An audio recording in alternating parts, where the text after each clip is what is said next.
You guys good? All right. Good second day. I felt like we made a little progress here in our second day of spring practice. Guys had good energy for a Monday morning. Came out and had a real good practice. Still, obviously, got a lot of work to do, but overall pleased with their attitude, their effort. Playing a little bit cleaner. There weren't as many footballs on the ground today, and execution was a touch better. So. Just overall pleased with the effort and continuing to get better and to work hard. So, did it go as planned? Did Drew go with the one? He did. He did.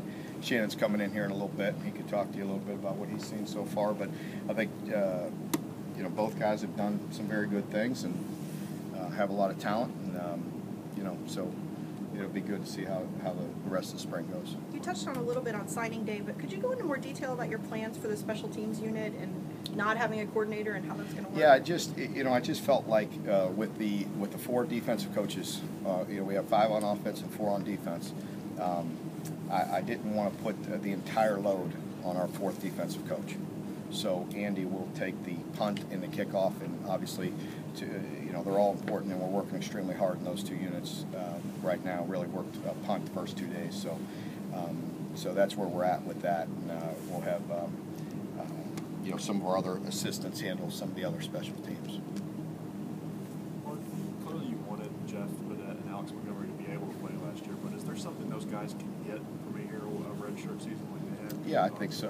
I think so. I hope so. I think obviously they're you're older, more mature, physically better. Certainly a guy like Jeff that came in and played as a true freshman had an opportunity to go back and get in that weight room and just physically grow up a little bit.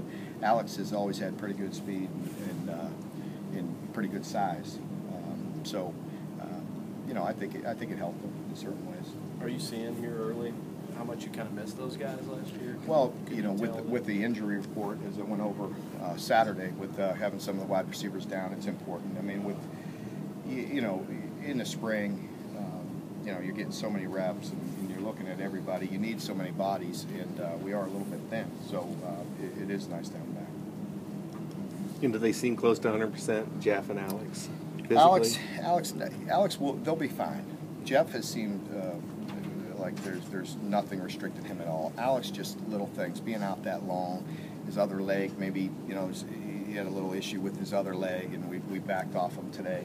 So he'll be fine. Nothing with the surgically repaired knee or anything like that. But there's going to be some issues we got to work through. So we have a lot of time. It's just good to see him out there and working through it. What's different about this spring? I mean, going into another year, anything? Yeah, sure. It's different. It's just another year in the program, and as we would expect, just more progress, more bodies, a little bit cleaner, more efficient in what we're doing. We're certainly further ahead than we were day 2 last spring, but we should be, and so that's good to see. Anytime you change coaching staffs, especially a coordinator position, does that change up how things? Because I'm sure he runs things a little differently on his side. It does, a little bit, sure. Just with the communication and the operation of practice, and our guys getting used to it a little bit, and for the most part, a lot of the plays are the same, but there's certainly some different effects in the operation and really the communication. Neil used to talk about a 3-day install on his offense. Is there a 3-day install on this one too? Same deal. Okay. Yeah. All these guys, they fell out of the same tree. Mark, after the year he had the first year, what did you want from Boom in the offseason, and did you see the things you wanted to see from him? Yeah, Boom is growing and maturing, and just like any true freshman, in their first year of school. He has strides to make, and he knows that. Just all the little things that it takes to be a successful player on the field and off. And he's got a good attitude, and he's working hard and doing the right things, but he needs to continue to do that and be consistent in what he's doing off the field in particular, with academics and so on and so forth.